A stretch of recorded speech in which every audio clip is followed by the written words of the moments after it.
was recorded. So, yep. Okay. So welcome everybody. Some new people, one new person, the rest of you know.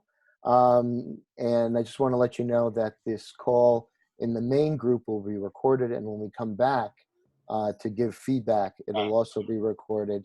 We'll also be recording the one circle. The rest of the circles will not be recorded. So I just wanted to kind of let you know about that.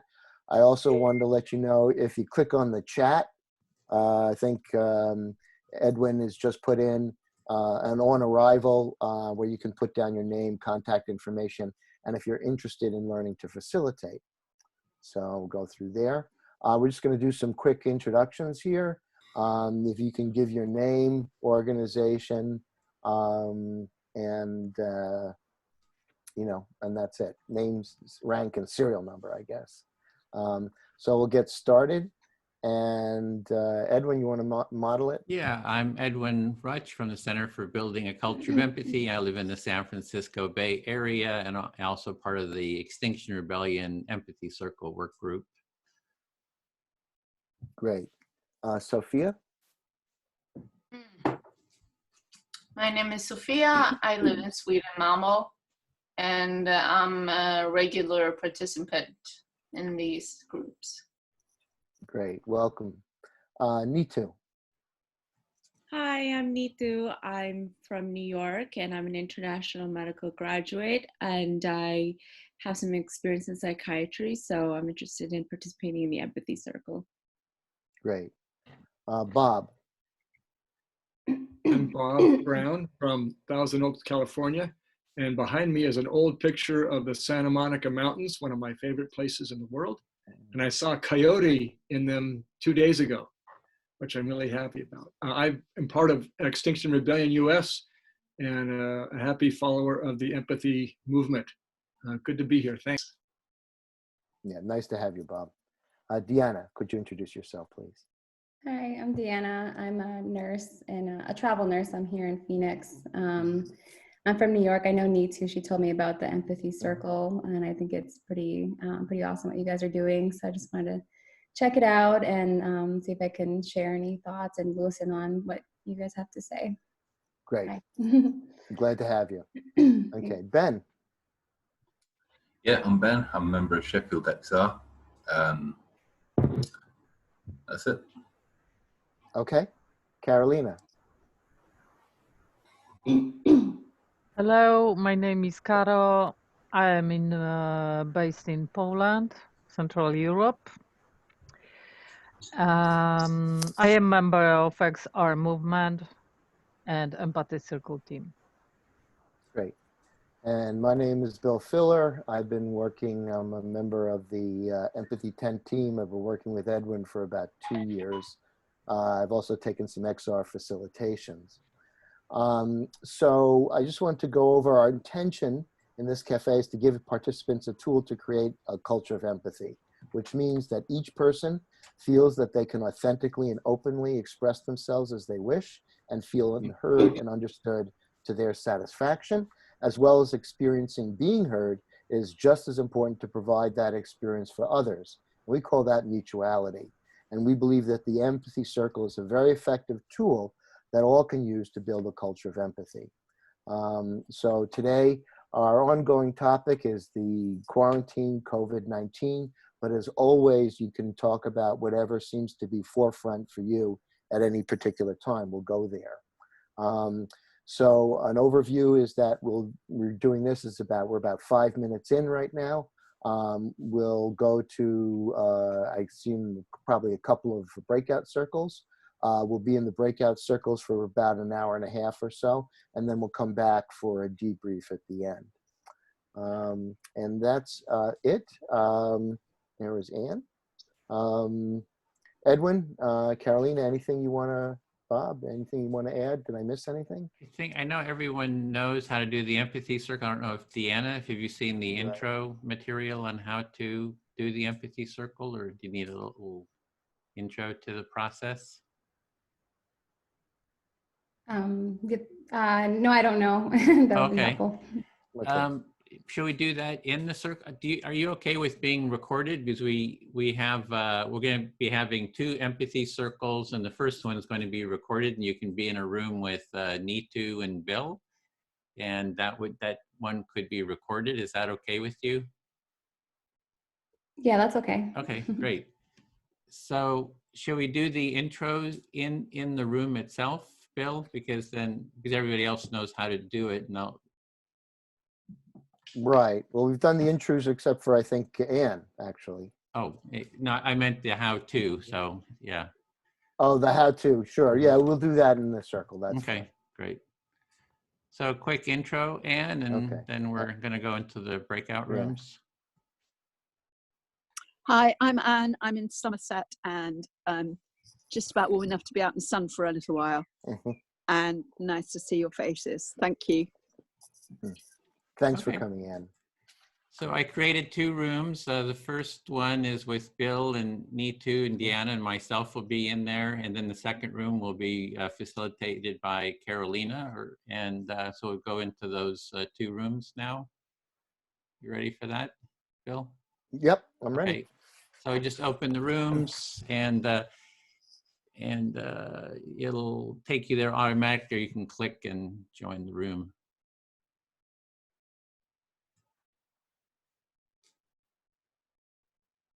I mean, Yeah, she did. I think she got the gist of it, but I guess she can, if you have any questions, Deanna, or if you want to follow along.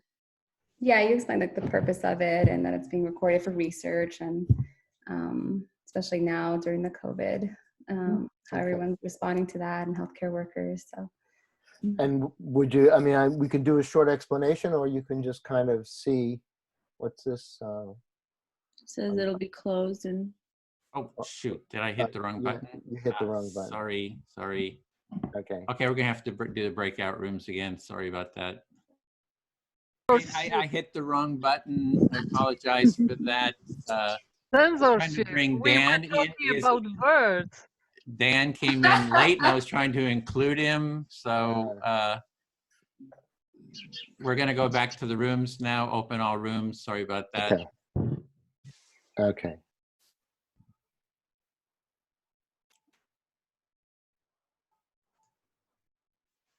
Right. No problem. Read everything out. No problem. No, don't worry about it. Okay. Take it away. Great. Well, so Deanna, do you have any questions about the process at all? Oh, perhaps Neetu could just explain it, since Yeah, Neetu is okay. going to be facilitating. Oh, that's this is right. her That's right. chance to facilitate. So. Right. Okay, so I'll just explain the best way I can. So we get to pick a speaker as a facilitator, me or Bill or Edwin, and the speaker will talk about whatever is on their mind, anything that's a concern for them, and you have a total of 3 to 5 minutes to talk about it.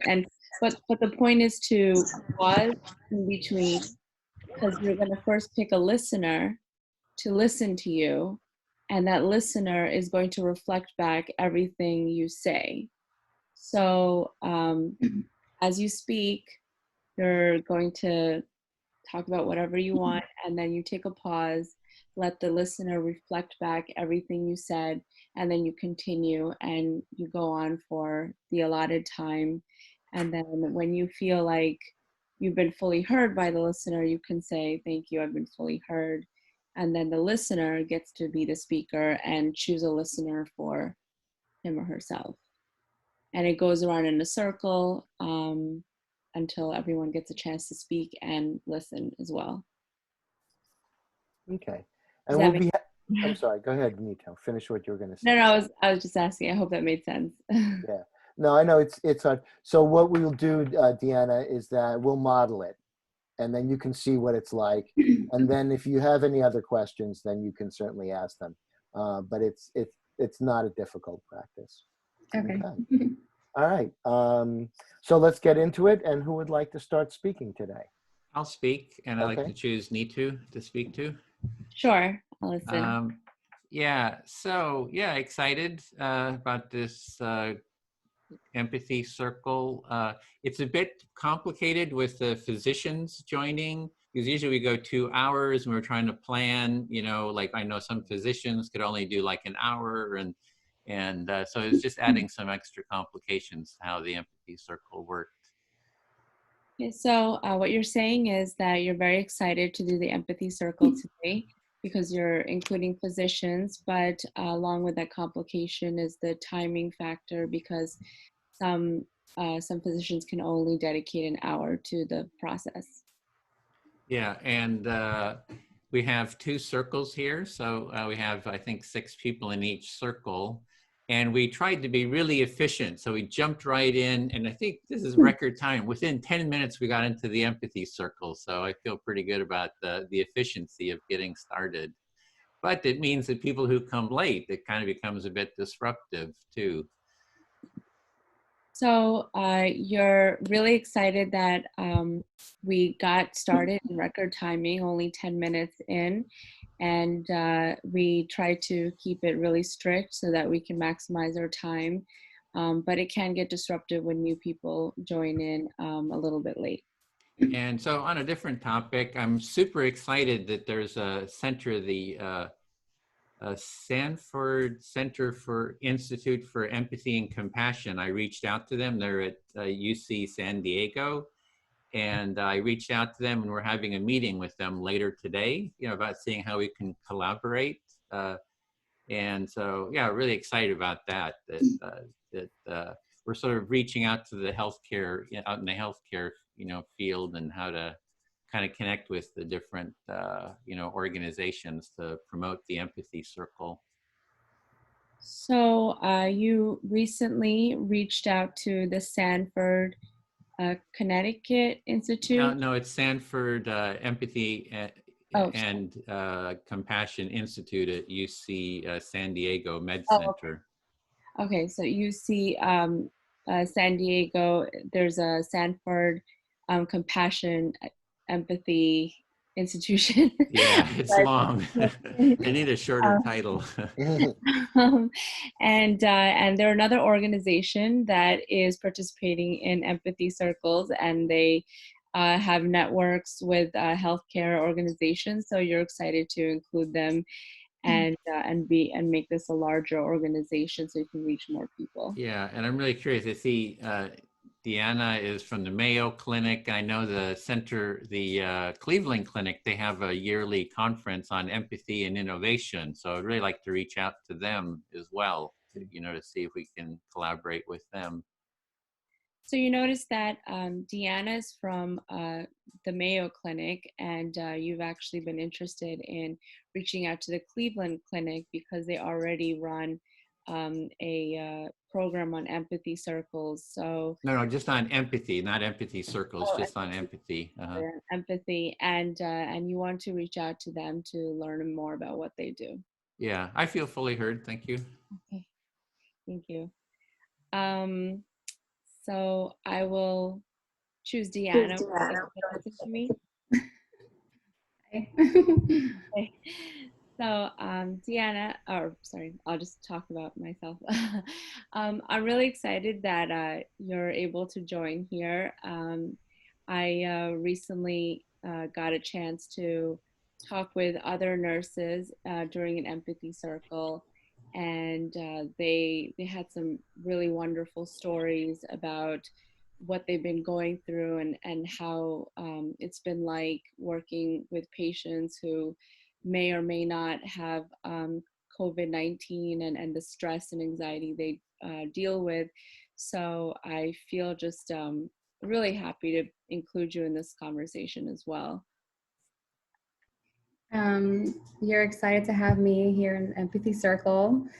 You spoke to several nurses who are working in the COVID crisis right now, and hearing their experiences and their anxiety and what they're going through. And you're excited to have me here to tell my experience as well. Yes. Something like that. Sorry. I'm like working my memory too. Exactly, you got it.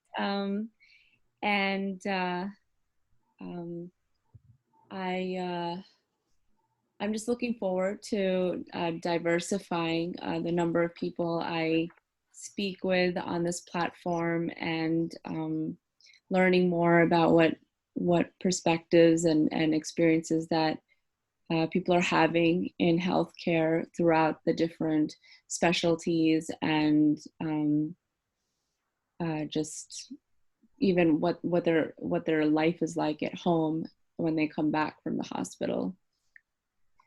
You're looking forward to seeing the diversity within the empathy circle, and learning about the experiences of other people with different specialties, healthcare specialties, and like how they handle it and how they handle being at home as well.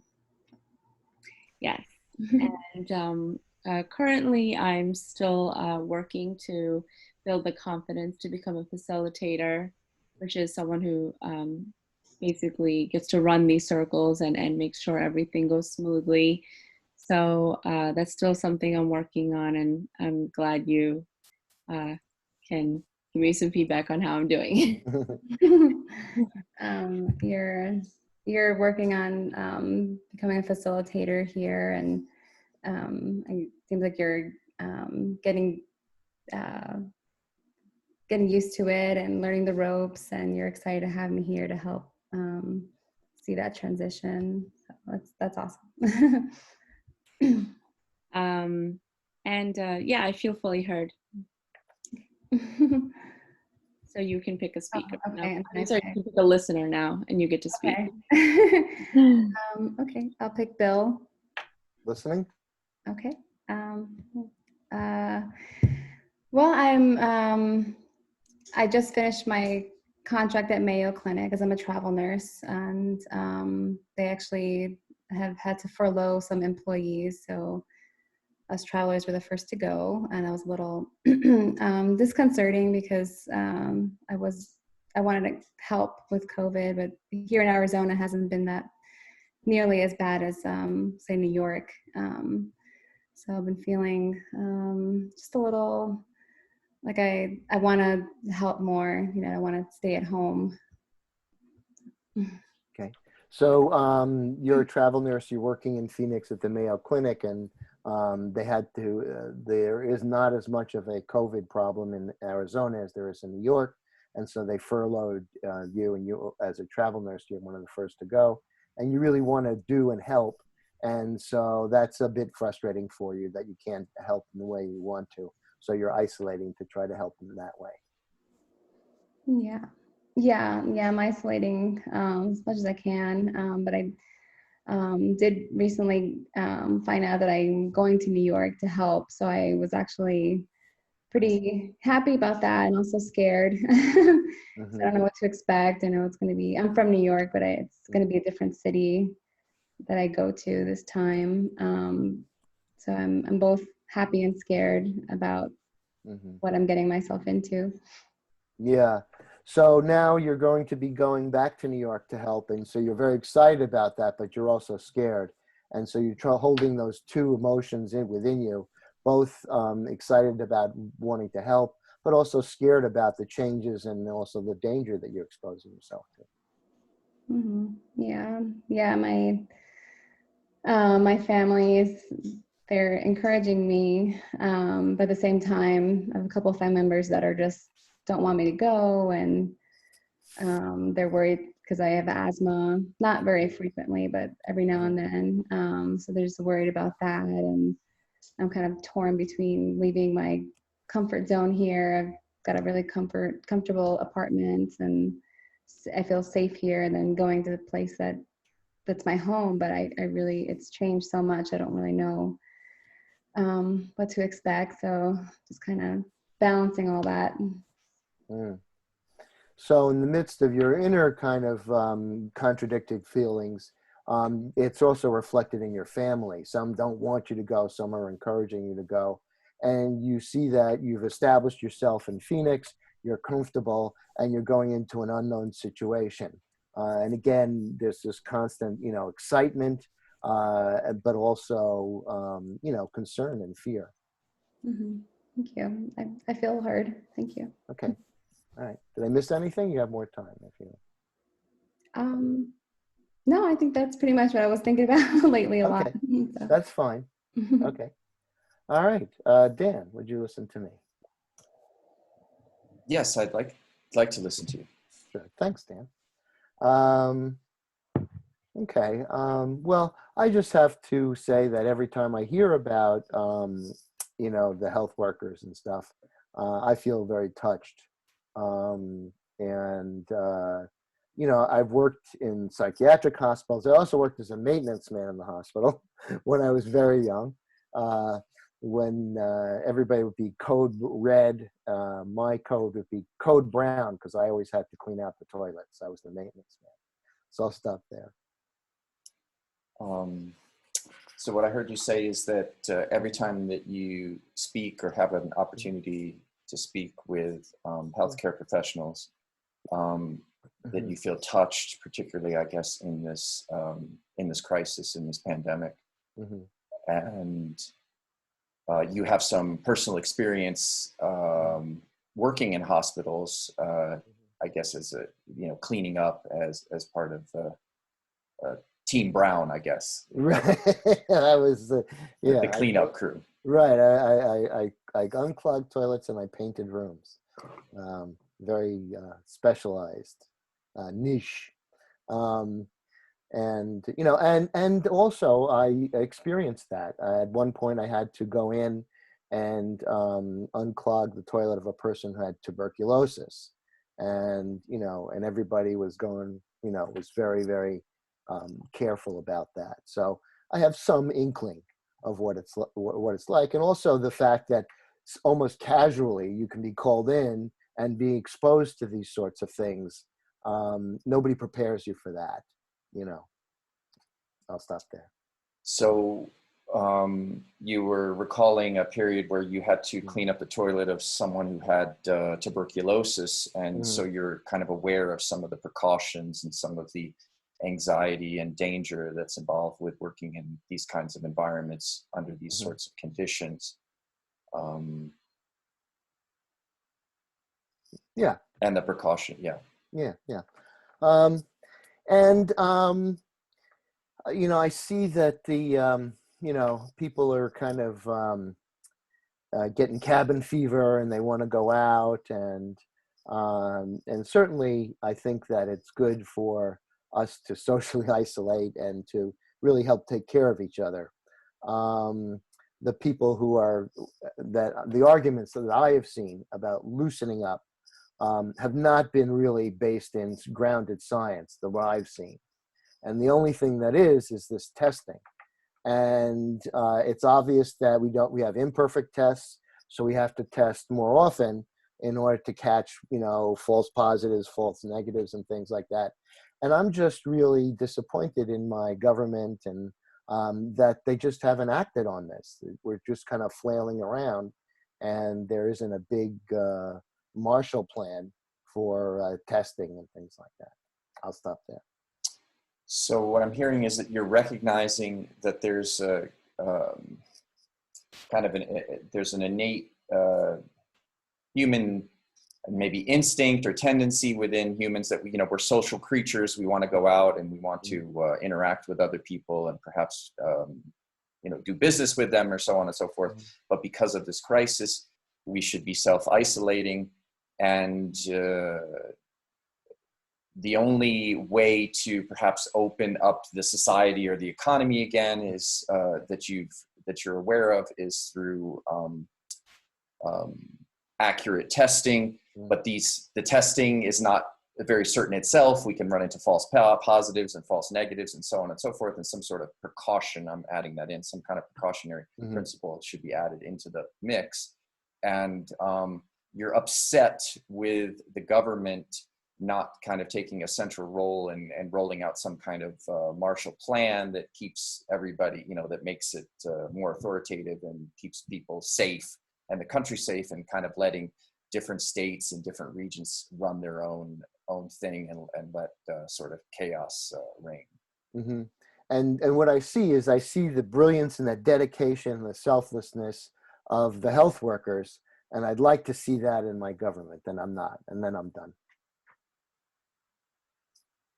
Okay, so what I think I heard you say is that you're seeing that within that resilience and that dedication and commitment in our health workers, but we're not seeing that in our government, and this is causing you some frustration. Yes, thanks, Dan. I feel fully heard. Thank you. I would like to pick Stephen or Stefan. Hi, as Dan. my listen. Hi. Would you like to listen? Would you like to listen? Yes, I would. Yes, I would. Okay. Well, I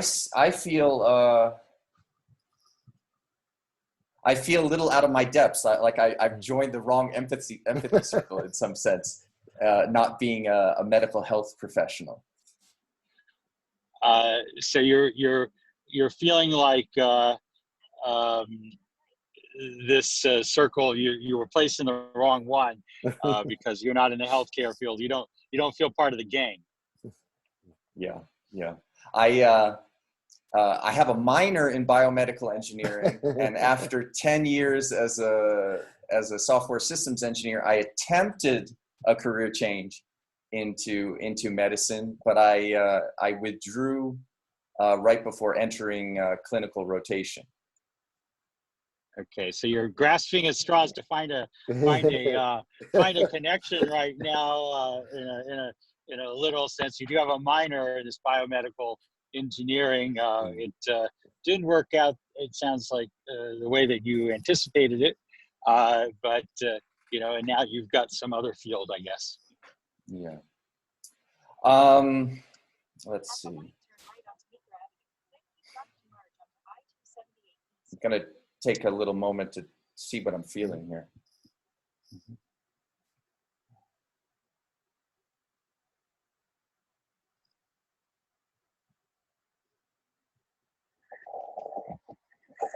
Yeah, I guess what's been kind of on my mind and what's been sort of in my psyche for the past couple of weeks is this, that we're at this turning point, and I've been kind of overworking myself at some level, or like over participating in Zoom meetings and stuff because I feel that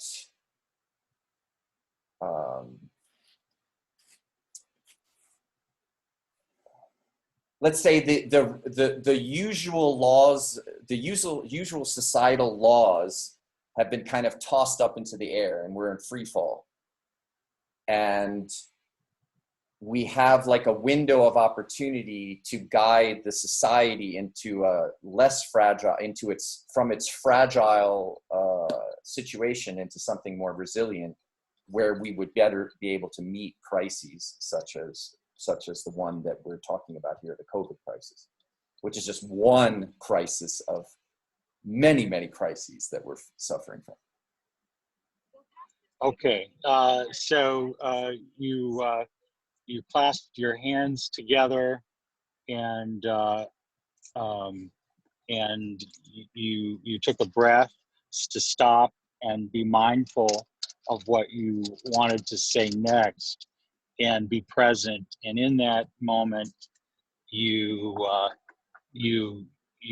wanted to comment on maybe you haven't been being mindful you were trying your best to participate in different Zoom meetings to socially connect, but maybe maybe you had done a little too much, or gone a little bit overboard. But the intention was to help in this fragile environment that we're in, which is one part of the vulnerability and fragility of being human where we are in this time.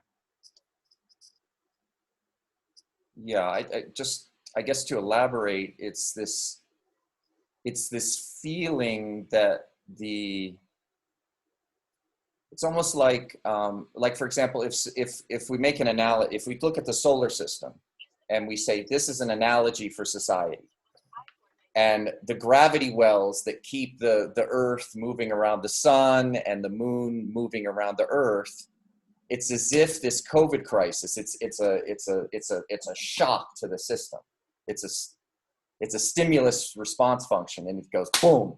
And for a brief period of time, it's like we switch off the gravity wells. So what would happen if we switched off gravity?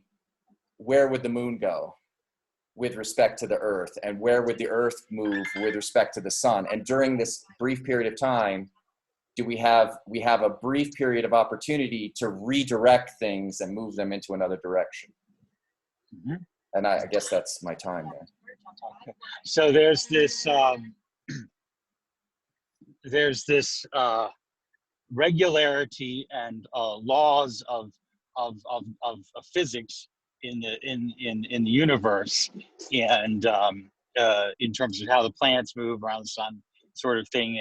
And you know, in this COVID crisis, it's creating an opportunity where the normal rules of how of our culture and our society and how we govern ourselves and such is there's an opportunity in this crisis, in this complex state, for new ways of being and new ways of acting, and you're, I guess, and you want to seize the day, you want to carpe diem on this situation. Yeah, I feel fully heard. Yeah, I feel fully heard. Thank you very much, Stefan. Okay, so I hope I did a decent job of. Oh, I'm sorry, Edwin. Can I speak to listening? you? Listening. So I'm being driven by someone. I'm in a car, and I, am got 10 million things going on. But I did want to participate, as best as I could. And Edwin turned off my video earlier because he didn't, I was like annoying the hell out of people, I imagine, and I probably still am, with me bouncing up and down. And I didn't know whether to be fake with the virtual or have me showing in the car. So I was having all kinds of concerns in my head at the moment. So you just got a lot going on. You got a million things on your mind. Plus you just mentioning that I had turned off your video because of the, the bouncing around and all that. And initially I heard you were just hoping that you had done a good job of listening to Dan too. So you maybe had some concern of listening, that you did adequate listening. Yeah, and that's like how it is in healthcare and life, because healthcare is no different from life. We're hurrying, or we're hurrying along on our paths, whatever paths we're on, our journeys. And we sometimes cut people off, and we have a million things going on, and we can't always be mindful, or we're imperfect, we're broken, we're vulnerable, we are human, and so that's where we are, and that's where I am. Okay, you just mentioned that where you are is you have a lot of things going on. You're going down a direction, and you can't always be mindful and maybe even empathic to people. So you just mentioning that's where you are. You're on that path. Maybe a bit. Yes. Hoping to be more mindful and empathic. Yes. And every day as I've been trying to bring some interventions to the healthcare system where I work, one, a mindfulness intervention, a scalable mindfulness intervention, and another, a scalable empathy circle intervention for the healthcare system, and being a champion in those, and being a facilitator of those, and being an implementation person of those, and all that sort of thing. It's a lot going on for me, but I'm also growing in the very moment that I'm offering these things. I'm always growing and improving myself with every breath I take, during this time. Mm-hmm. Yeah, so it sounds like you just wanted to know where you are, what's going on for you, and what's going on is you're trying to promote this mindfulness as well as empathy. and that also you're having a lot of growth. There's a lot of growth happening for you in this process. Yes, yes. I feel fully heard. Okay. And Then I'll speak to Deanna, if I may. Okay. Okay, so yeah, what struck me was what Dan was talking about is this, that when there's big changes, you know, in the culture, like something like this, you know, the depression or war, or now with this COVID-19, this pandemic, that it's sort of an opportunity for change, you know, bigger changes to happen in the society. So I guess I'm just sort of thinking about that as well. You're saying that what Dan mentioned was very insightful to you, how that if something happens in the world, like a war, or in this case, a pandemic, that it causes a big change, and how that that must be kind of eye-opening, I guess, for all of us, and it was impactful to you. Yeah, and the aspect for me is that I see it as maybe an opportunity for more empathic way of being in the culture. So that's what I'm trying to do, is create a more empathic society, and, you know, thinking, oh, this is a, you know, how can we do that within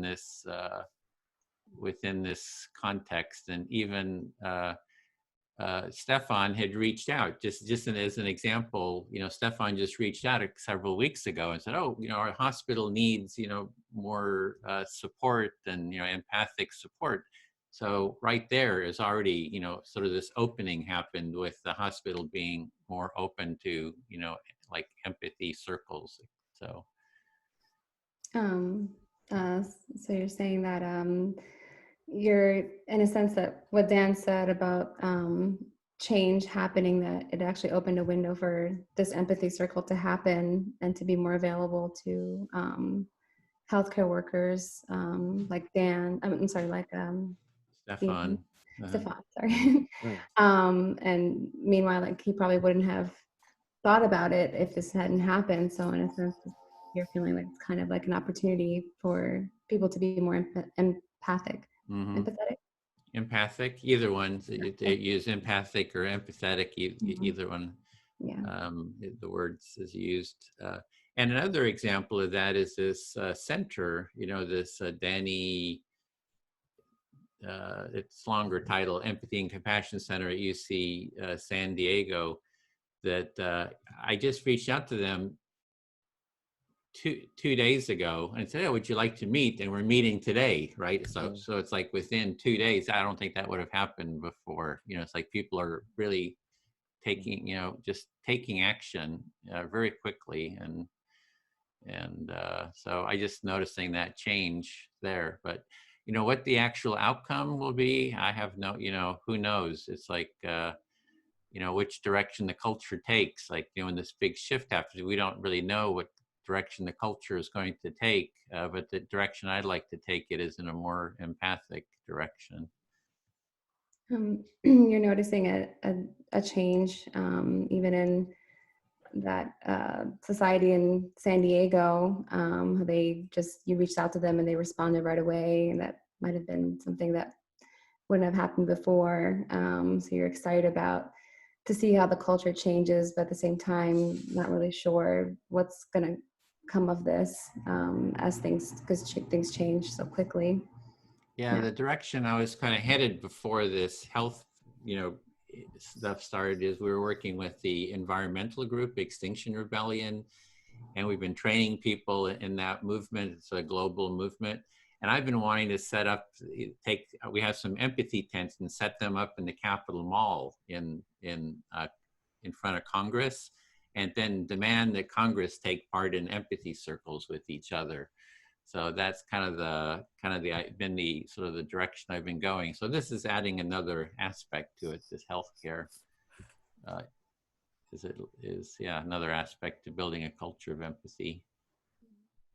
So you're trying to get it as far as Congress and make it like a big thing, and set up tents and just have the word out that, you know, empathy is important for society. So maybe now kind of like more hopeful that it might get there faster and kind of change the culture, and get Yeah. everyone on board, or a lot of people on board. Yeah, exactly. So it's what Dan's saying. Here's a moment of change. The change is going to be what we make of it. So let's try to make an empathic change where people decide, people like dialogue with each other, and empathy is a social, more primary social value. Yeah, there's an opportunity here for change, and we might as well just put that on the table, and then, go with it and see if that blossoms. Yeah, I feel fully heard. Thank you. You're welcome. Oh, okay. Let's see, I'll pick Dan.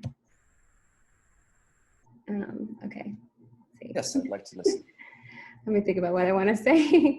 Let's see here. Yeah. I guess just going to New York, I feel very not obligated, but just kind of, I just want to give back to the city that I was raised in, and that's why I have that drive to go, and I just hope that I can make a difference. Like, I hope I'm not just going to be another statistic, or God forbid, like, get sick. And, I just don't want to, I just hope I'm not doing something that's irresponsible and irrational. Okay, so what I've heard is that you feel deep connection to your roots, to where you come from.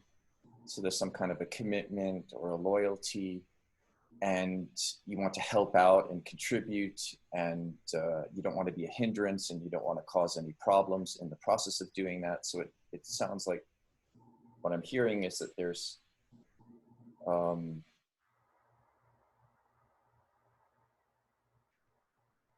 you're thinking about the pros and cons of your decision to do this, mm-hmm. and you're wanting to for it to be more beneficial than harmful, and you're concerned about that balance, is what I'm sort of hearing. Mm-hmm. Yeah. Yeah, I just I've been a nurse for almost 5 years now, and traveling all over the country. Just the excitement of traveling, kind of, I guess, ever since I moved out of New York, has been there. And I think this time it's just a little bit different. Like, I'm traveling kind of to a kind of like a war zone, and I've never done that before. So there's a little anxiety, but also I just want to stay strong and hopeful. I don't want to be negative. I just want to have good vibes.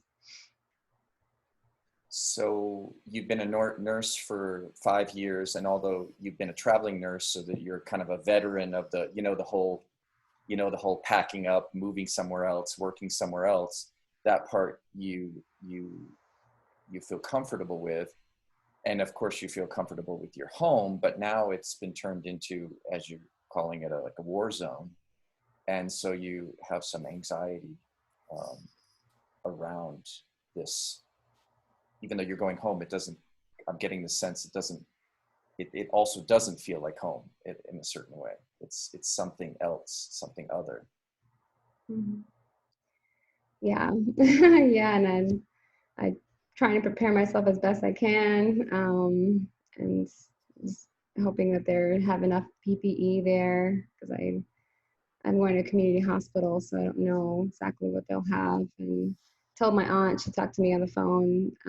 She made me, well, I kind of promised her, I told her, like, if I feel unnecessarily unsafe, like if I don't have enough PPE, then I'm gonna just cancel my contract. I just want to be as safe as I can and help, but I just don't want to be irresponsible and just put myself at risk, unnecessarily. So that's my stance on it, and trying to balance being responsible and being, providing for the healthcare over there. So a lot of your thoughts, I'm hearing that a lot of your thoughts are going toward how well organized this community hospital is, and perhaps the community surrounding the community hospital, how well organized and how much planning they have, and do they have enough PPE, and are the protocols safe, and so on and so forth. And you're not going to, you've made a decision that you've communicated already with your family, that if you, at any point you do feel unsafe, that if you feel that you're taking too much risk, that you will cancel the contract. Mm-hmm. Yeah. Thank you. I feel heard.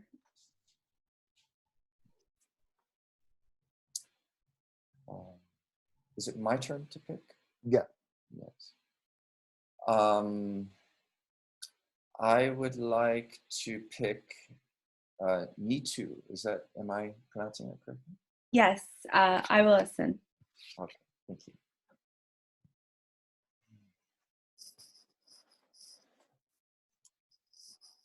I'm gonna take a little bit of time here to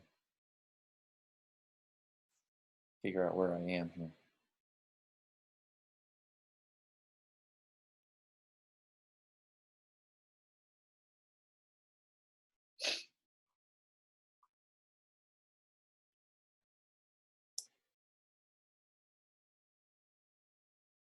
Yeah,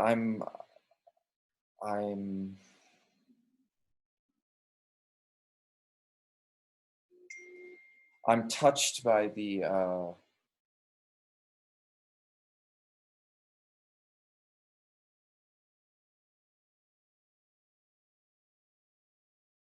I'm touched, but I'm also I have a deep respect for the situation that the healthcare workers are in right now, and I'm frustrated, like many Americans, I suppose, with just what I blatantly see as gross incompetence at just basically in our culture generally.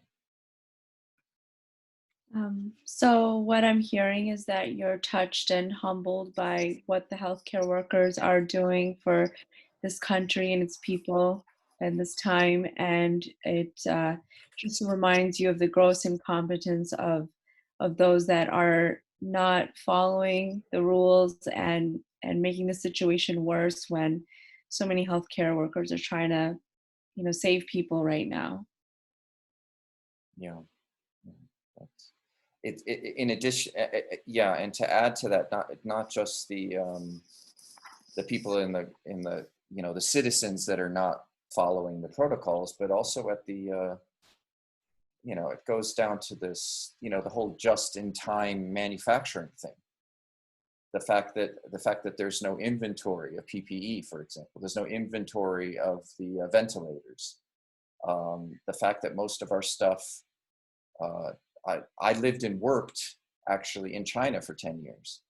And the fact that there were decisions made to shut down many of our factories and plants in the US and to send them to low-cost manufacturing countries just to make profit.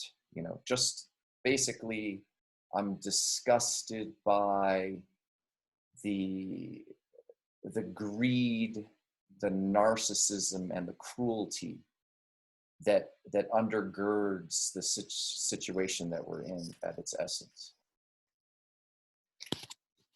Okay, so what I've heard is that you are seeing the consequence of American greed and capitalism, because one of the reasons why we're in the mess that we are, that we don't have PPEs and ventilators and enough equipment in a first world country where there should be an ample supply and an inventory, but because companies chose to outsource their work to other countries to make more of a profit based upon low cost incentives, we are now in a situation where we have inadequate supplies, and that is the reason why we're suffering today, because of the greed of companies and not caring about providing more work at home and utilizing what we have in this country already.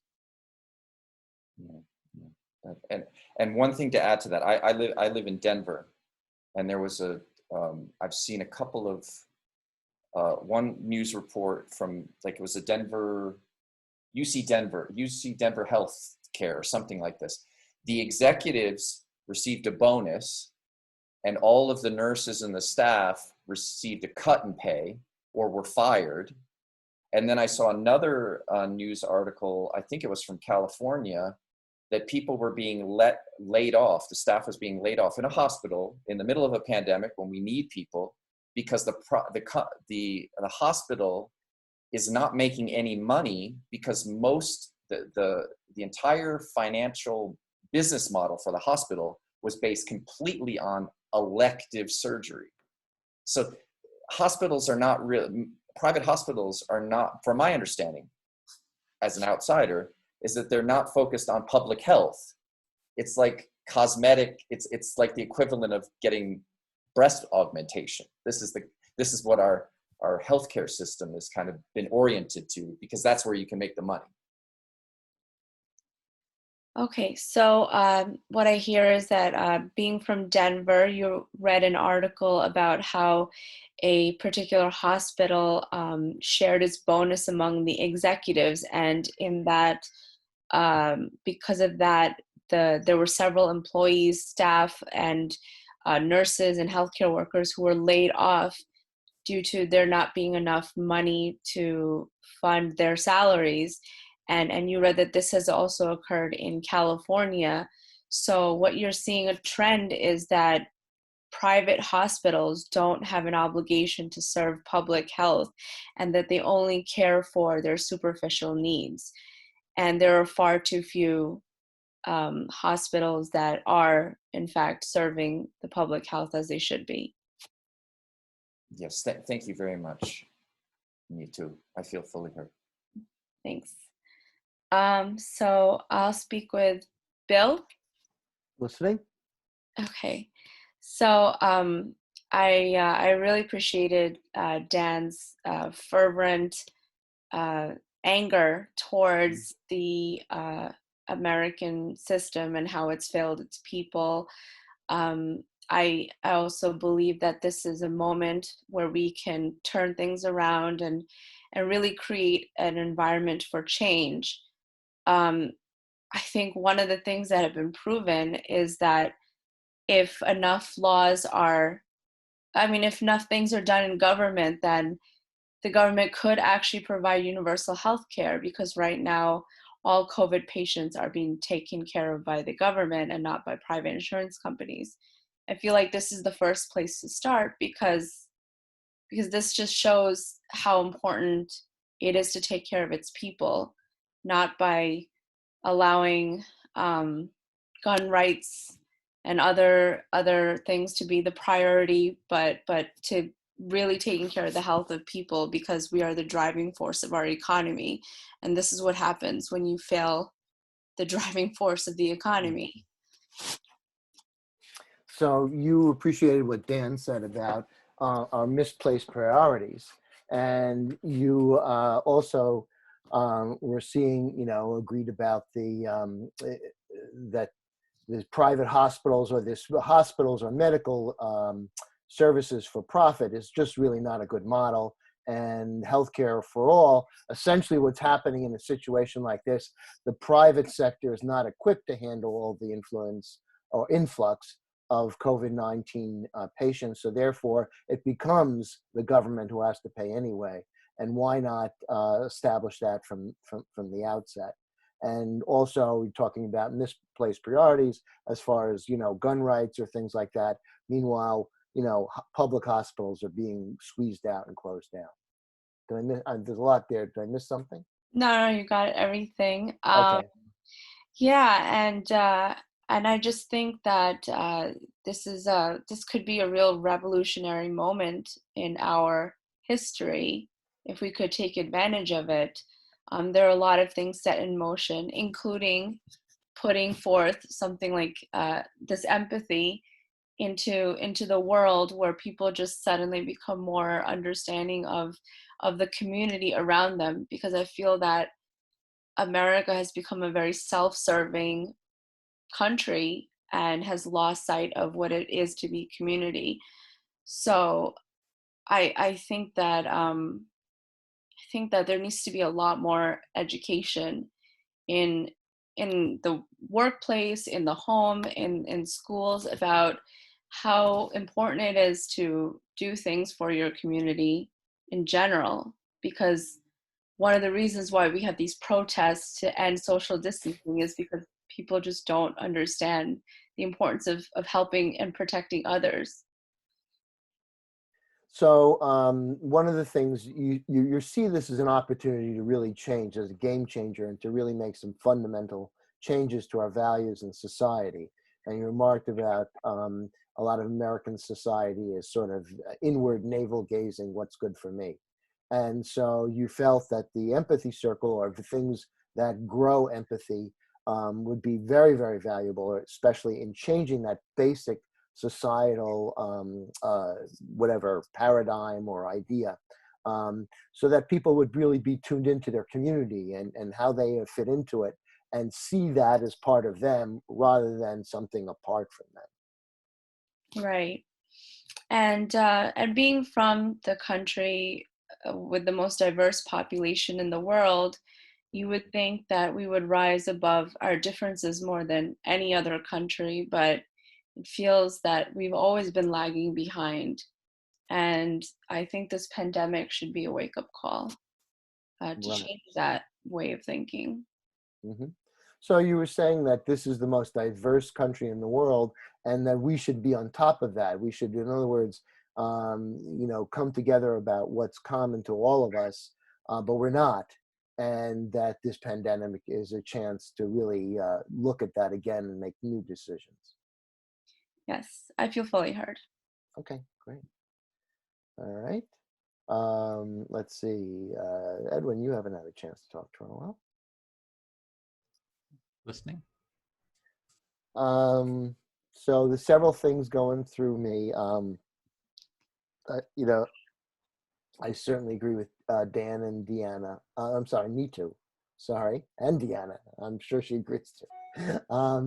And you, Edwin, I'm sure, about there needing to be a fundamental change, and that change needs to be towards more empathy and connection with each other. And I'll stop there.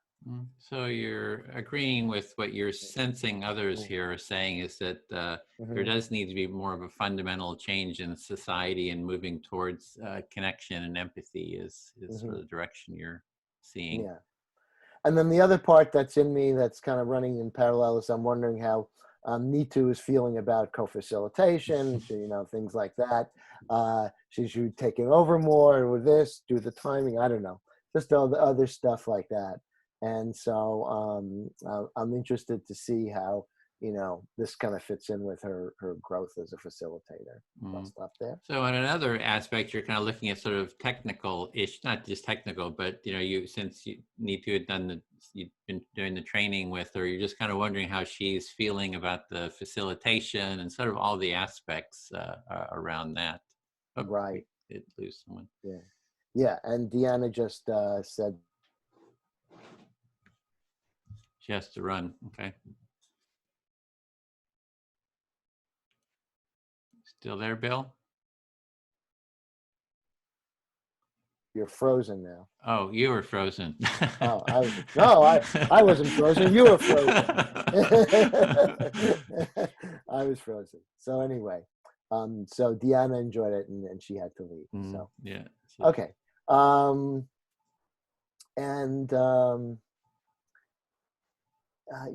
I think that this is a chance.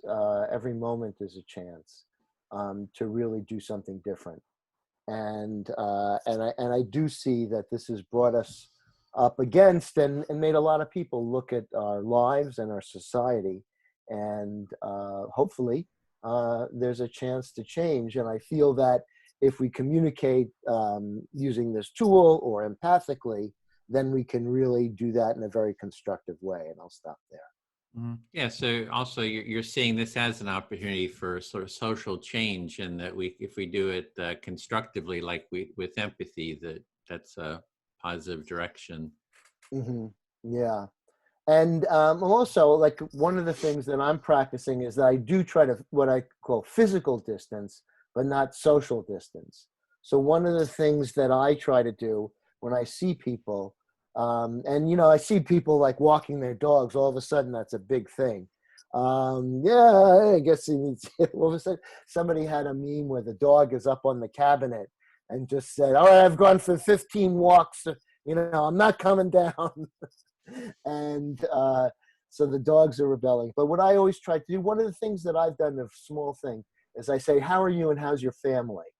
And I try to add that into, and it just, you know, it kind of expands, you know, the questioning, not just, you know, hey, you know, pro forma, how you doing, but also your family. And it's just an extra thing.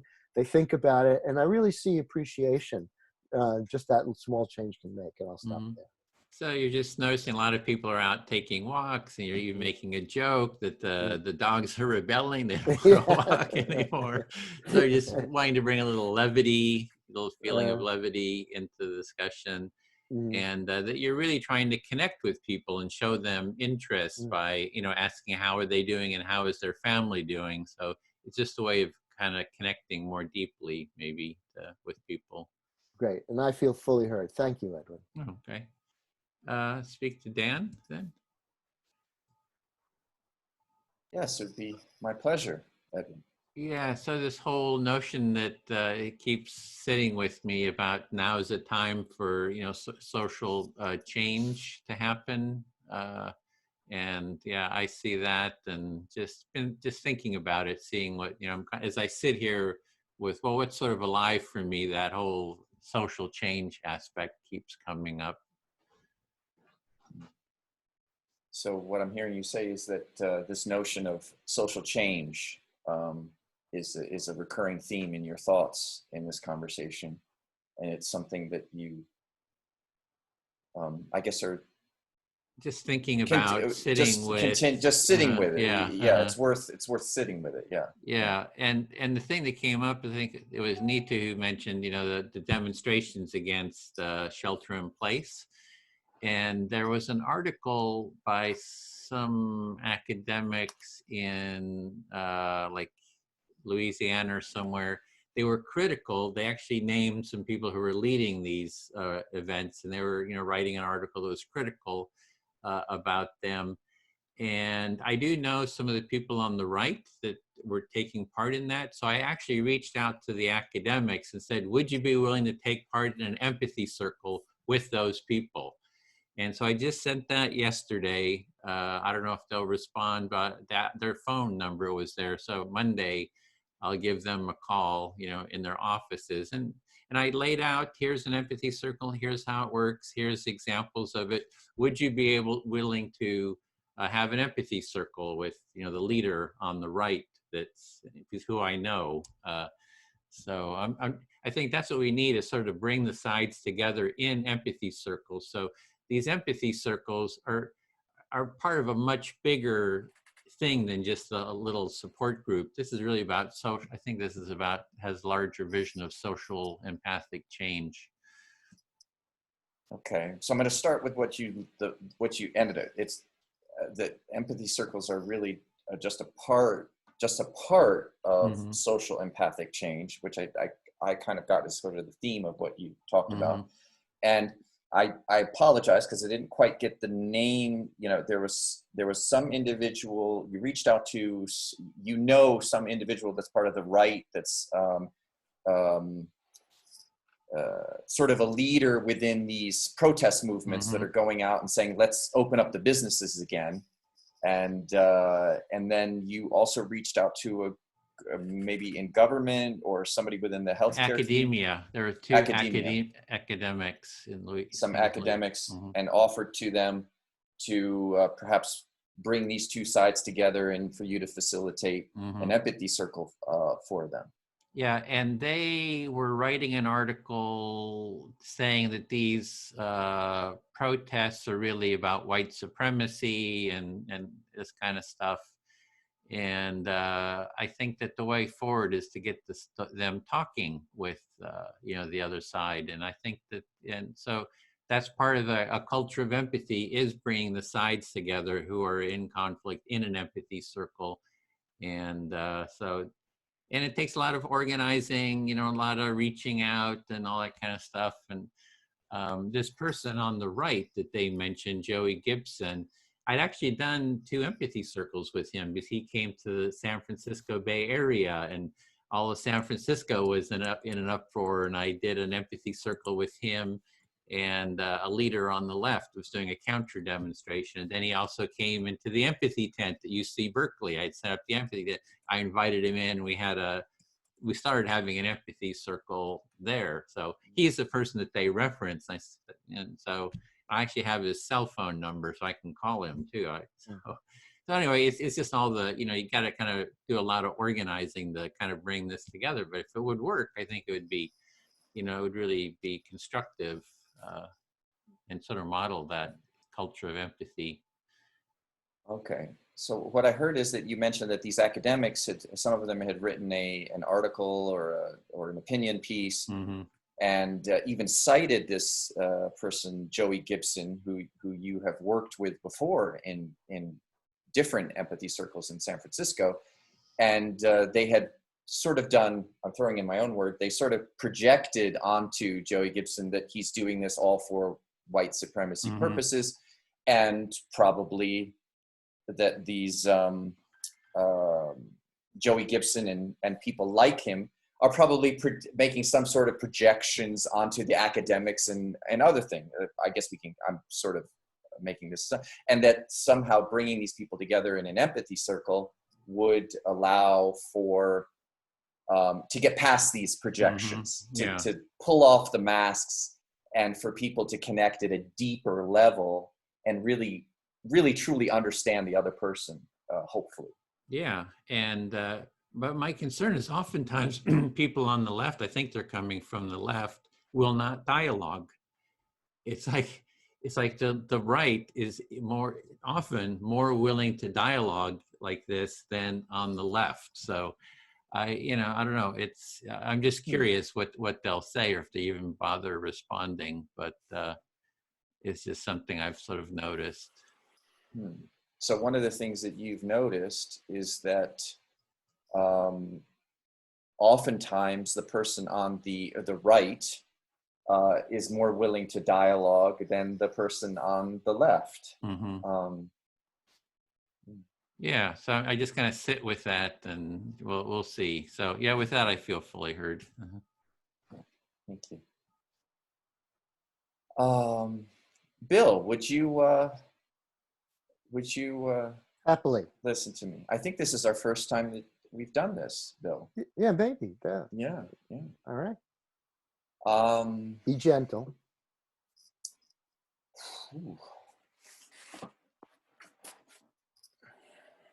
I'm going to run the clock here a little bit. Mm-hmm. Experiment what we talked about in our last meeting. I'm feeling kind of hungry. It's noon and I haven't had any breakfast yet. Let's see. Oh, goodness. I have a desire to somehow change the framework of the conversation. I'll just leave it at that. Like Okay. Change the So perspective of the conversation. you reflected a bit. You noticed that you were hungry. It's noon where you are, and you haven't eaten. And then you feel like you're changing the framework or go in a different place in the conversation. Yeah. And I'm not sure exactly what that is yet.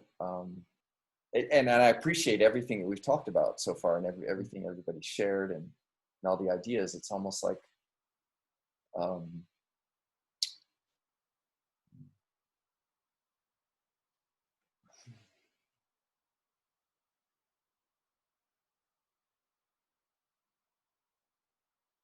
I've been working,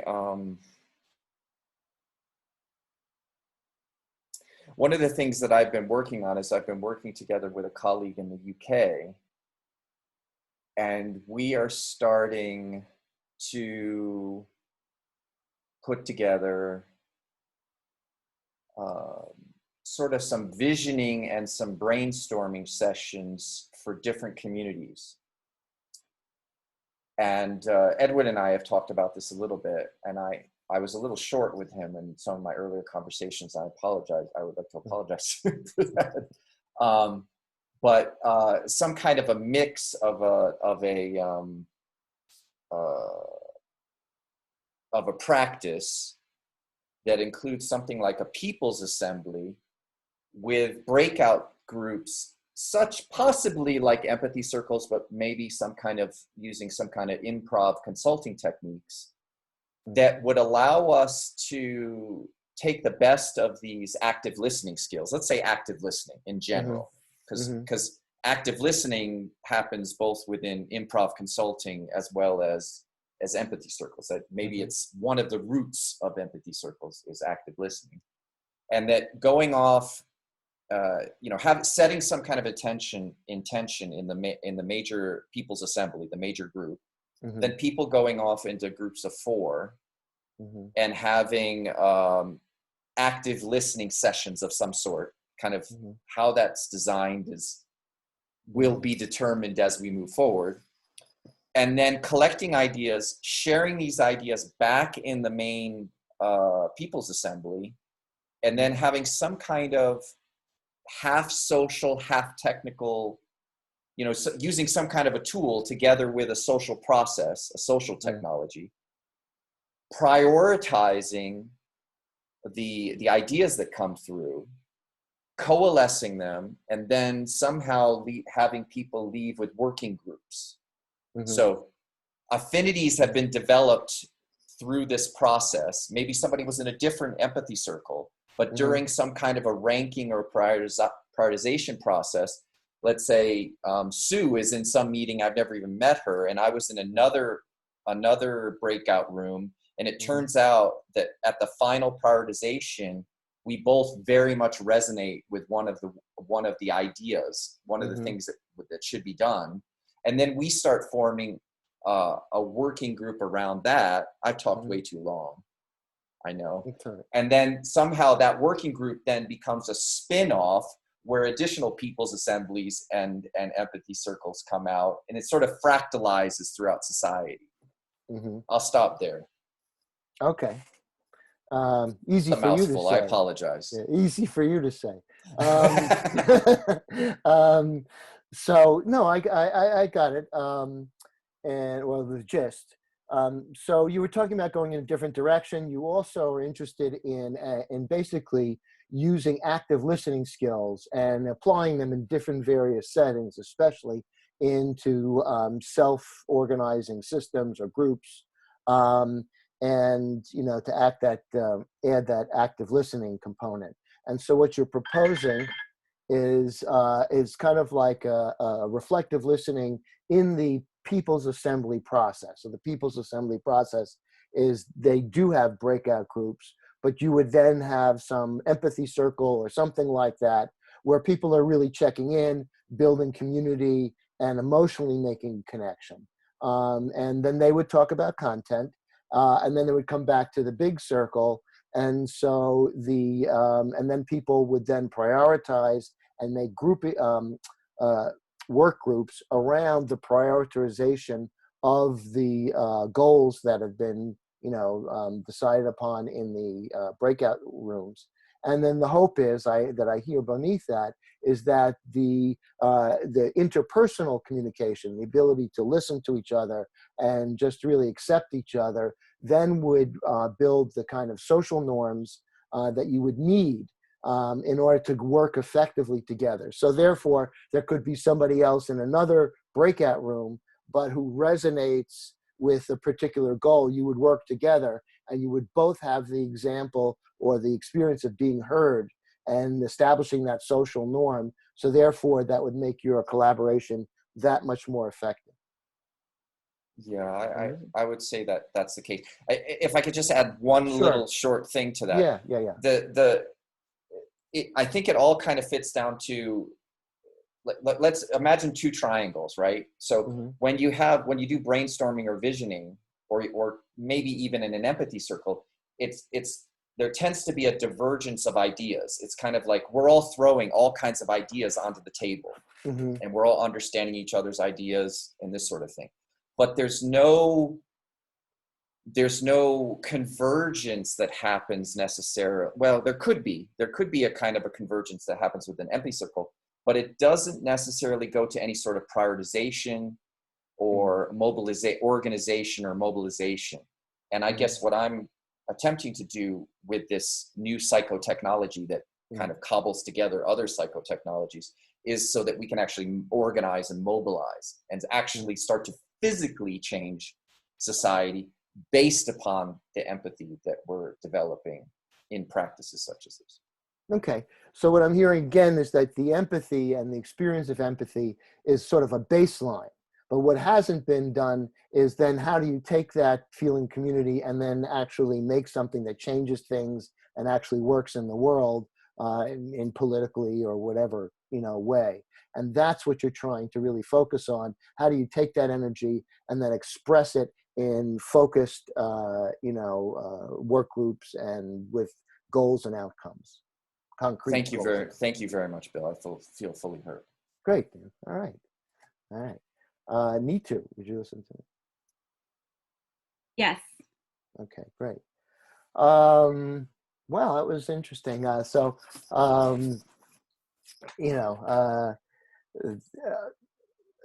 did I say? So I really enjoy what Dan said. And one of those things, I really enjoy your dog.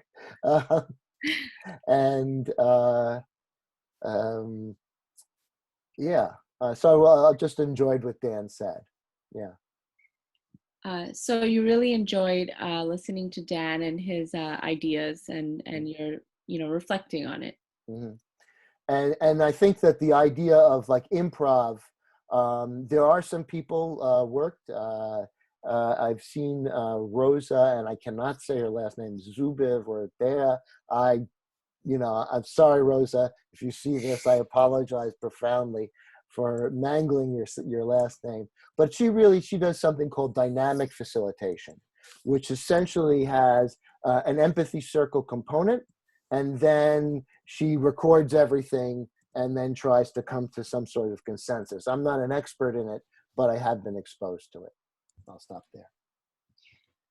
So you're interested in this improv use, and you've had some experience with it through a woman named Rosa, and she's used it to include a form of an empathy circle, and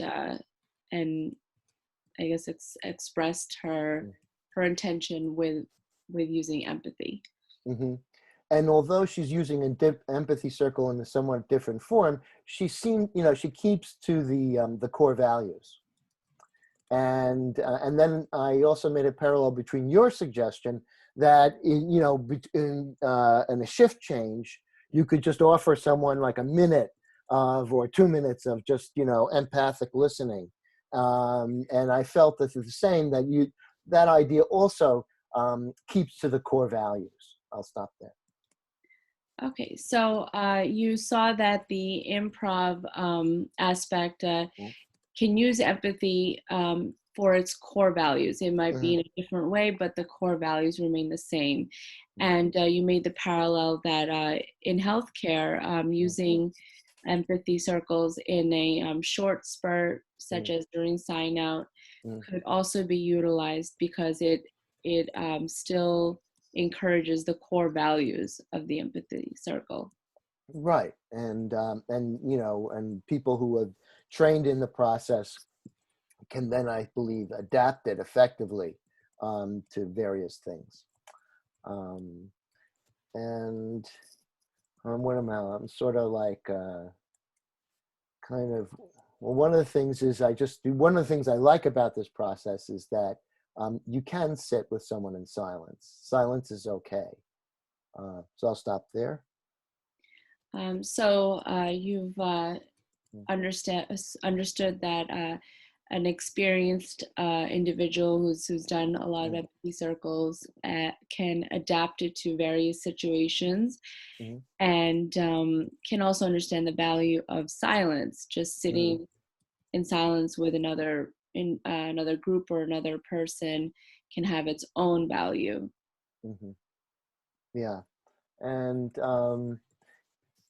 I see the value of what Edwin say to get to bring empathy circles to a wider section of the population, including the leaders, and to make empathic listening is something to be a skill that we look for in our leaders. I'll stop there.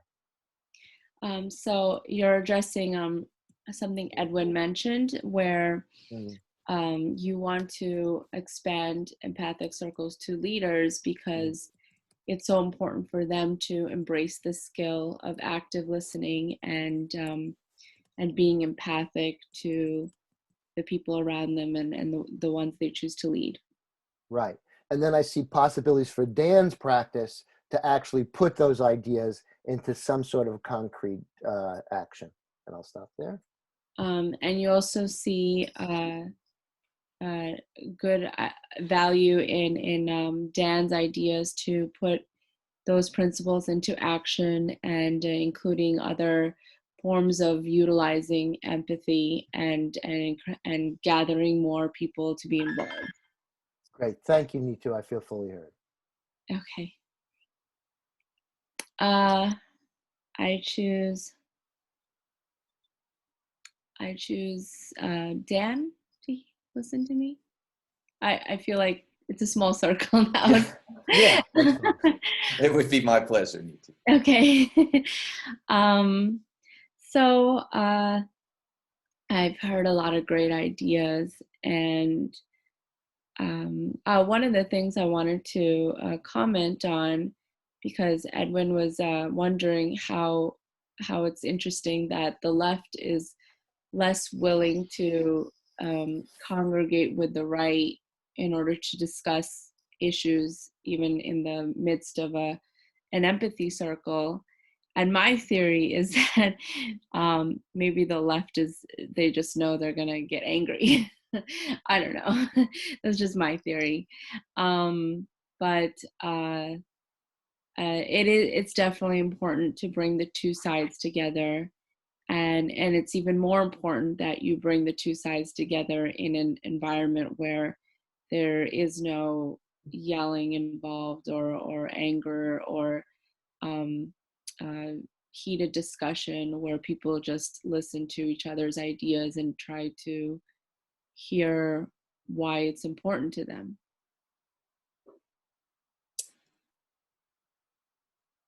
Okay. Hopefully I can. You commented on that you appreciated a lot of the ideas that you heard that were shared by Bill, myself, and Edwin, and that you also commented on something that Edwin stated with regard to the right perhaps being more open to an empathy circle than the left, and you reflected on that and thought that perhaps the left is not choosing to engage because they know how angry they will be, and so they don't want to put themselves into that situation. Perhaps that's why they're not engaging.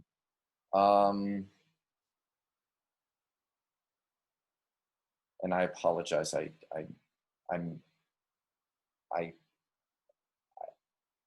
That's okay. I can't. I know you said some other stuff, but I was just recognizing the importance of still trying to bring the two ideas together, the left and the right, and the importance of creating this empathy circle between them, because they need to come together to express their ideas in a non-volatile environment.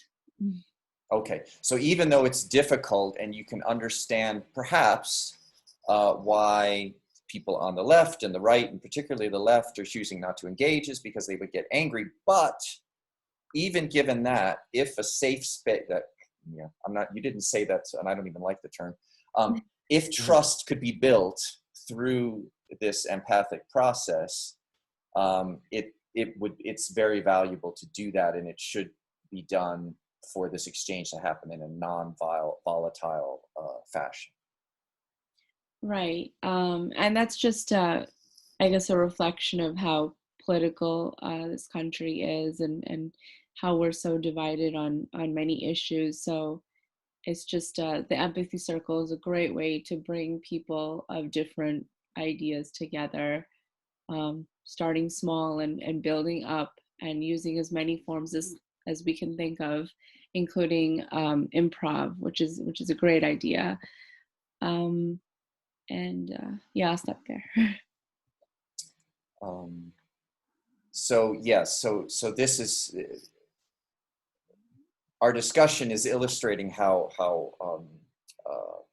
politically polarized the country is, and it shows how active listening practices such as empathy circles or improv or other practices are so needed to help to resolve some of these huge differences. Right. I really do hope that this movement takes hold, because I'm now a small part of it, but I hope to continue to be a part of it and grow with it. I actually wanted to say I was so excited to join today because my friend was joining that I completely forgot in the breakout room to do something like do time taking, or, besides just introducing what an empathy circle is. Last night I co-facilitated with Stefan Carlson, and I think I did a better job of participating as a co-facilitator. So I apologize for that. I guess you were so excited to join today because you were going to join with your co-facilitator, Stefan Carlson, but... No, I had my friend Deanna join. Oh. Yeah. And so I was excited to include her. And then last night I co-facilitated with Dr. Stefan Carlson. Okay. So you're excited. Correct me if I'm wrong. You're excited that you're excited to be part of this movement. You hope this movement continues, and you were you invited one of your colleagues, Deanna, to this as a kind of a partner in crime in this movement. And then on top of that, you were so excited to be in a circle with someone, with Stefan Carlson, with whom you had a wonderful co-facilitation experience with last night. Yes. I got you. Yes, and I was just saying that I think I have to remember to get out of the role as a participant and be reminded that when I'm in a co-facilitator role or even a facilitator role, that's actually my main job there. So I need to learn how to transition out of participant to facilitator. I see. Okay. So sometimes the experience can be so, the empathic connection, the conversation can get so involved that if you're playing the role of facilitator or co-facilitator, you may actually, it may be difficult to recall this or to shift roles within the circle, to hold those separate roles. Right. And based off of exactly what you said, like if the conversation is very emotional or something that's very meaningful to me, I get immersed in it. So and then I can't wait for my turn to speak. So yeah, that's just where I'm coming from. Was that the time, Bill? Yeah, but finish your reflection. Do you feel? Oh, my reflection. I'm sorry. Mm-hmm. Yeah, I'm sorry. I actually I did the mistake that we were just talking about. I forgot my role. yeah, you were reflecting that you can get so immersed into the conversation, and that you want to share your feedback or to respond to something that was said earlier, that you can kind of forget what your role is in that. Yes, thank you. I feel fully heard. I would like to choose Edwin to be my active listener. Listening. Well, first I would like to apologize to you, Edwin, for we had a brief exchange, I think, over Messenger, and I think I was a little short with you when you reached out and expressed how you were excited about this idea that I shared with you earlier with regard to integrating people's assemblies with empathy circles. And I think you had mentioned someone else. I'm not the first to come up with this idea. And you had mentioned somebody else had kind of had a similar idea. And I was so you're wanting to short with you. apologize for maybe being short with me when I responded to your People's Assembly idea that maybe pointed out that there's others working on this or something, but it's just that you felt you were short with me, or I want to apologize for that. Yeah.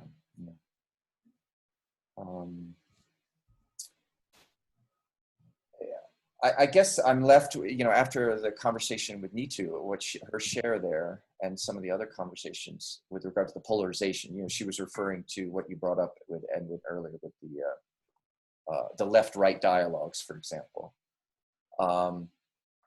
That while I definitely think that we need to have more of these dialogues and to reach out and do these empathy circles, my diagnosis, to use a medical terminology here, I guess, I'm getting a kick out of the fact that we had this medical theme and I get to use these terms in different ways. To use as a diagnosis, I would say the root cause of our polarization is at a deeper level than we've examined so far in the conversation. So you just feel that the polarization that happens in the country, there's like deeper roots to that than we've really talked about so far here. Right. And again, to put it in a medical context, if an empathy circle is kind of the treatment, let's say, the treatment for the problem of polarization, I think it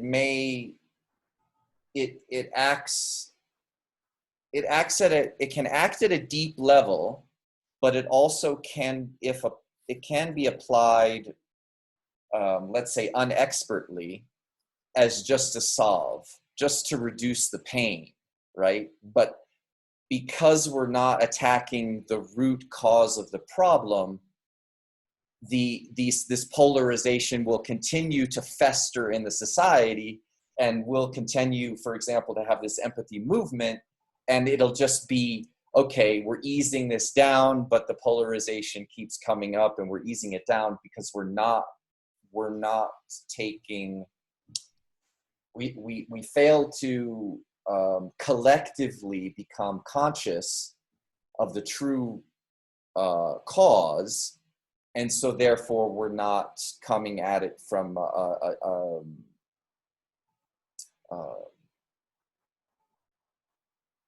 we're not addressing the problem from the proper level. Mm-hmm.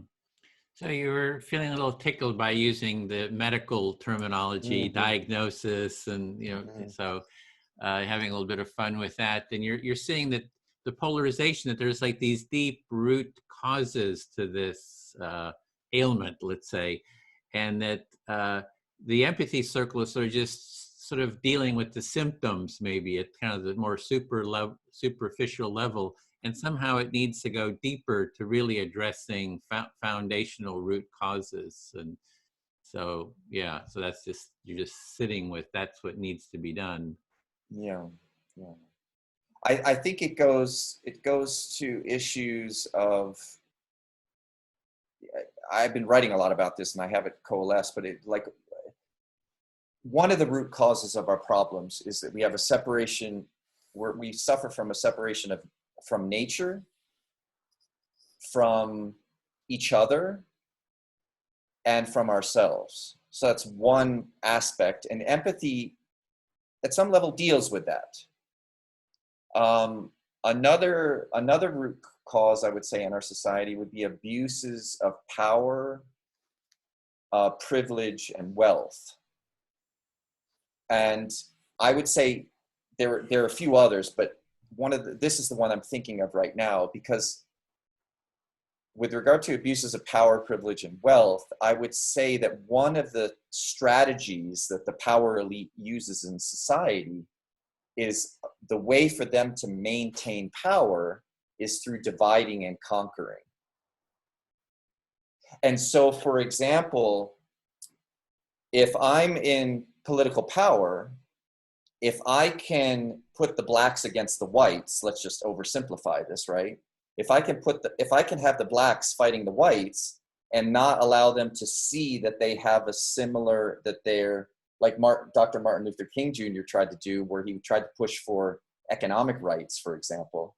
If I can have them not form solidarity with each other, then they will never have the power to take me out of power.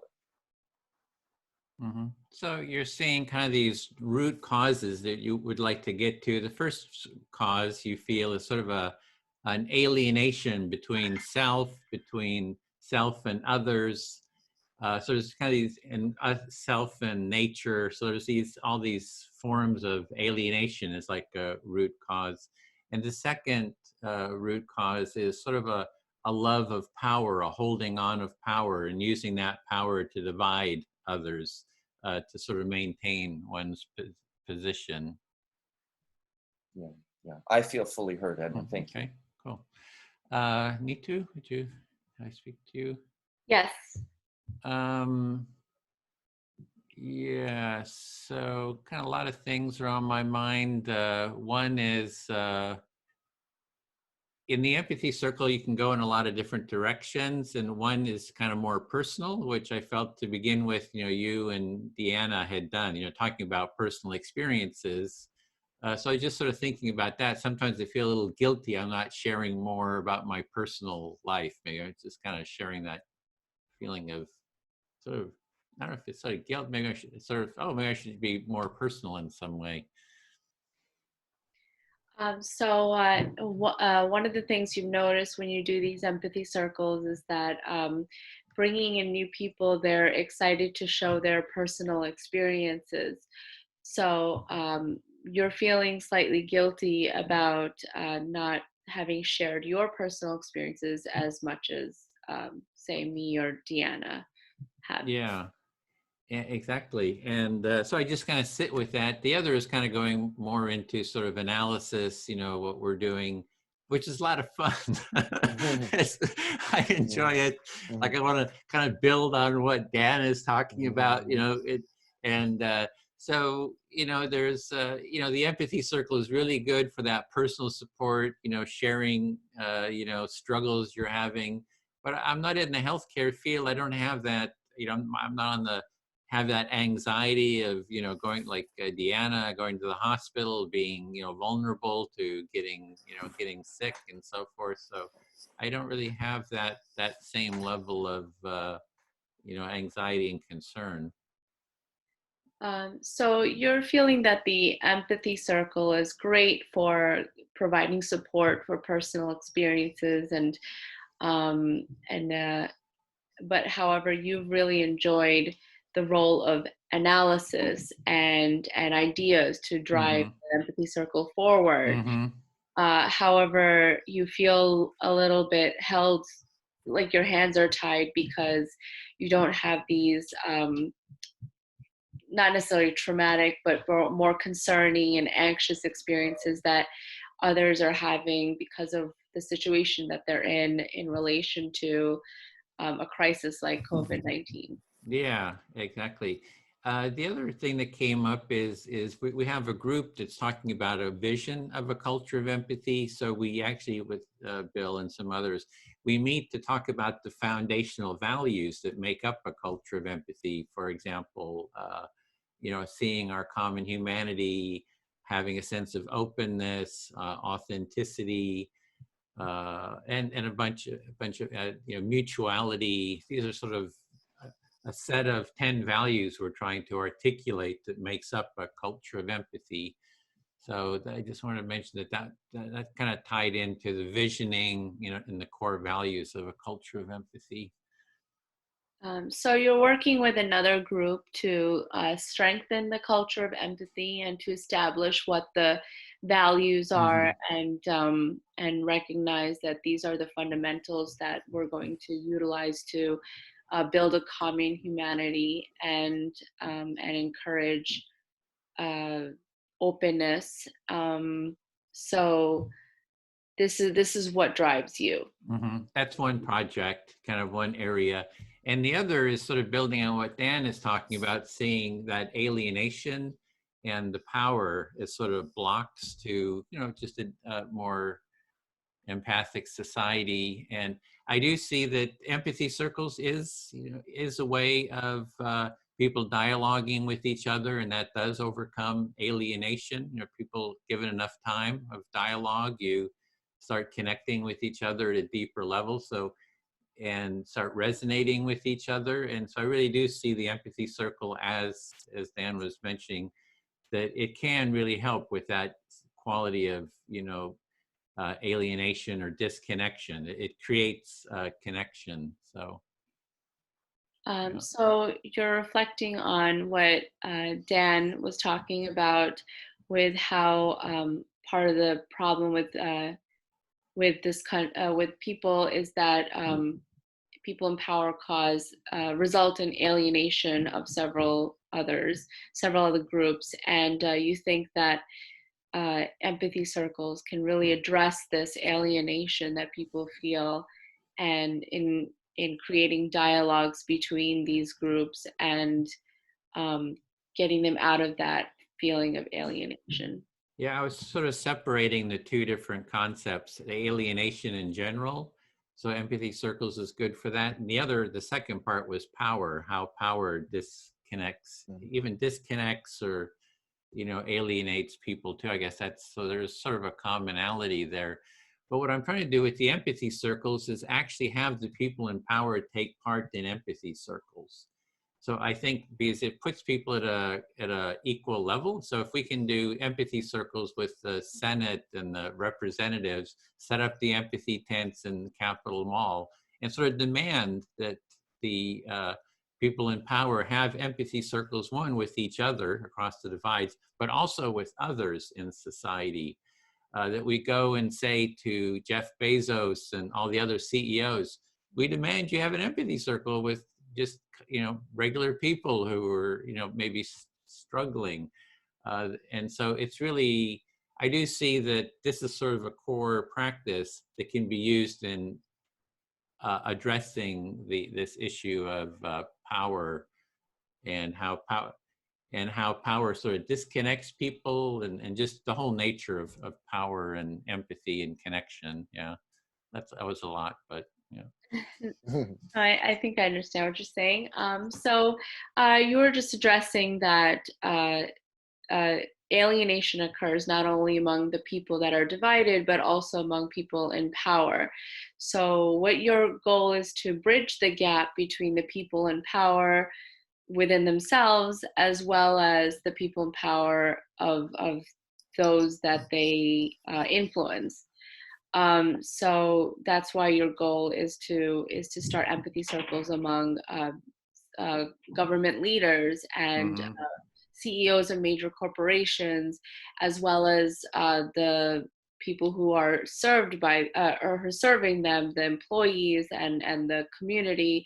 You want to bridge the gap between those people in power and them, and lessen that divide or alienation by using empathy circles to improve communication between them. Yeah, I feel fully heard. Thank you. Okay. Thank you. So I think we have just time for one more. We have just making a note here for your turn. okay.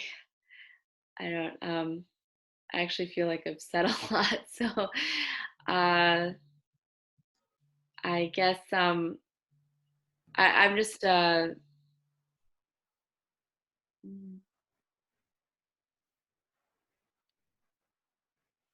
are you speaking to? I don't know. Sorry about that. I will speak with Bill. Okay. And you can pass too, you know.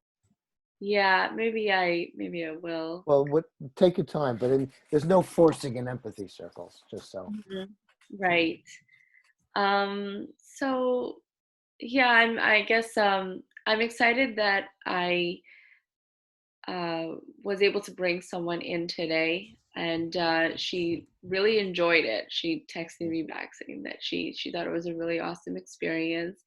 So I'm hoping to slowly bring in more people, but in the terms of healthcare, I think it's going to be limited on my end because I'm not currently working in a hospital. So it's going to be a much bigger role that Stefan Carlson will have to play. However, I'm really looking forward to co-facilitating or, hopefully facilitating those circles where I speak with them and hear what they have to say and help, the reflection and active listening process. So that's what I'm hoping to contribute on my end. Okay. So you're excited about the empathy circle. You were excited to bring your friend in, and she really had a good time. So that was a very good and reinforcing experience for you. And that you're seeing that it's going to go slowly if and then you have limited, capacity to just constantly do this all the time. You have I would assume a family, work, job, and, a life. And that you're seeing that Stefan is taking the sort of lead on this, and he'll have to kind of spearhead it.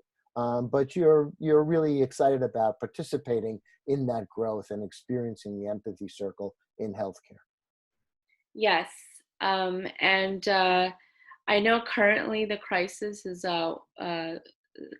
what's on everybody's mind, but I do hope to participate in other aspects that this empathy circle addresses, other topics and concerns, like for example XR. So I'm looking forward to becoming a part of that in the future. 1 minute left. Okay, so you're excited about also not just using the empathy circle in healthcare, but in various other forms that sort of you kind of been exposed to in this discussion, and so you're really you're excited about that. Okay, and I'll just end there. Okay, did I miss it or? No. You got it. I do feel fully heard though. Okay, great. All right. Oh, great. Thanks, everyone. Yeah, and I'm really curious how your thing went with Stefan, your circle. Need to hope I get a report on that at some point. Oh, yes, definitely. Maybe later in the facilitators group. Yeah, are you going to be sure. there? Great. Yeah. So, okay. Then see you in the main room. All right. See you there. All right.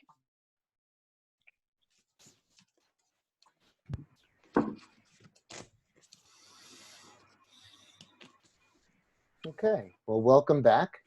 And we've had a few people who needed to drop out because of time constraints.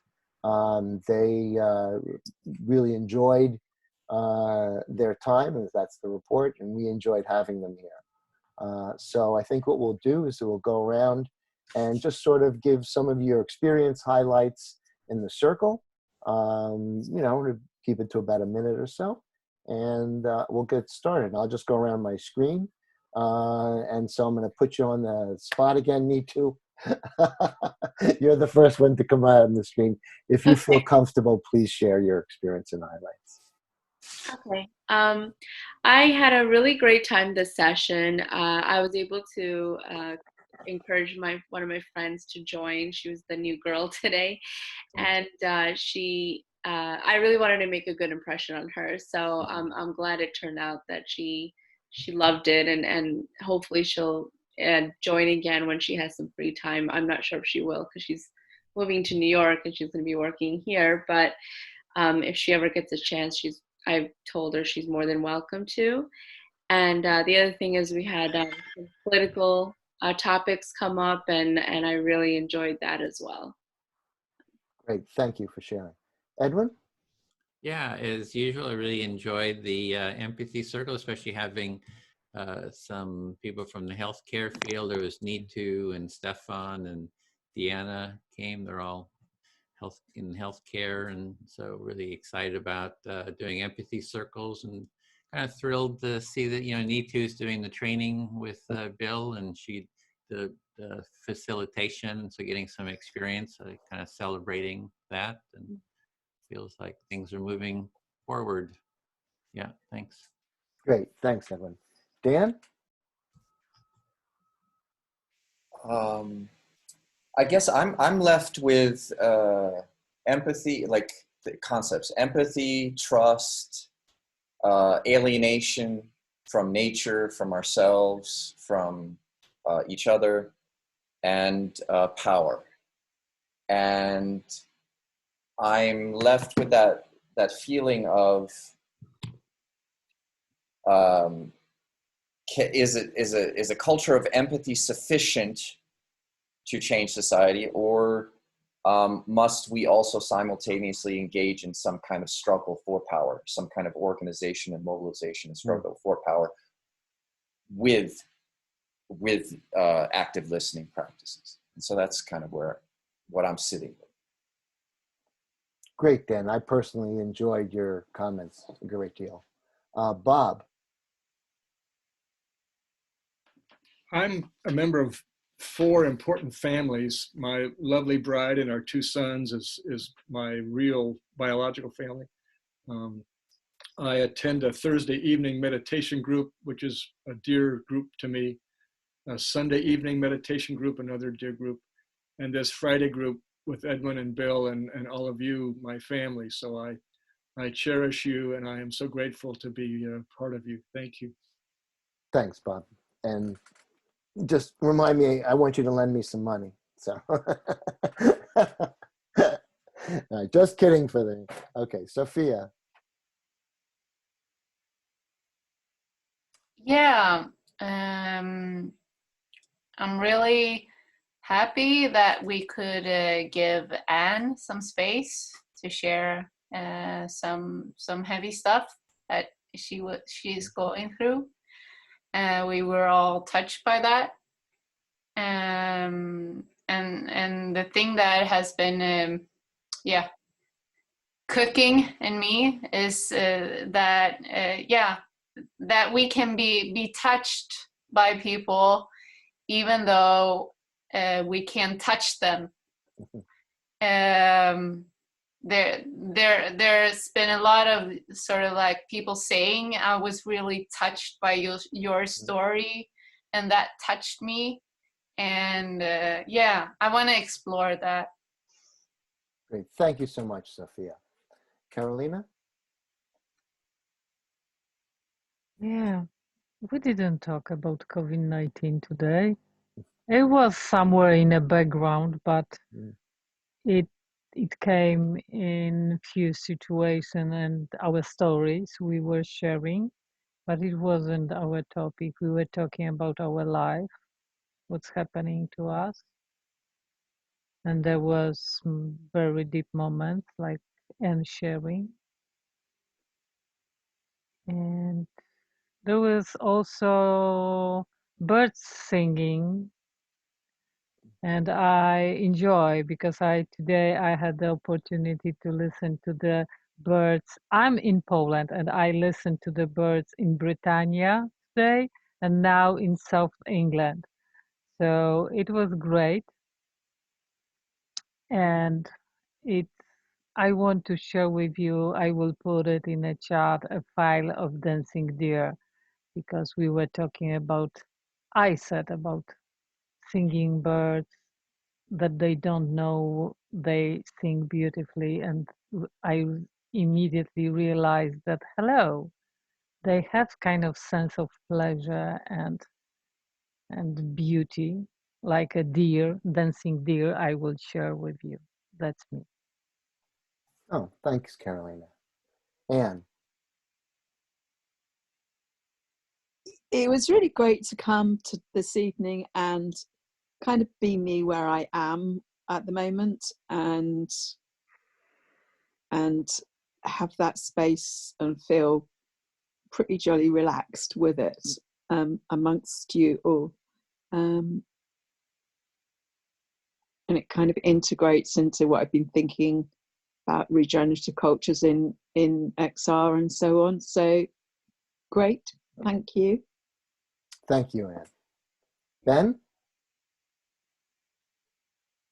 Yeah, we touched on a few inconsequential topics, but the main thing that came up was a sort of contention about the randomness of when the meetings are scheduled.